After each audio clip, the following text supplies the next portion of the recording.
Bonjour, we are looking at how to pronounce this name as well as how to say more interesting and often confusing names from geography as well and from French, so make sure to stay tuned. How do you say it? In French, this is said as Port-au-Prince, Port-au-Prince, Port-au-Prince. So the T at the end of Port is silent.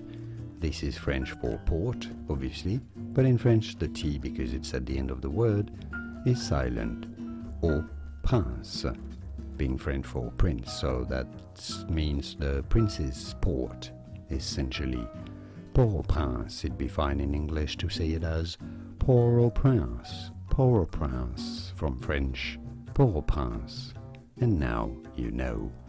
Here are more videos on how to pronounce more names whose pronunciations aren't always obvious. I'll see you there to learn more. Thanks for watching.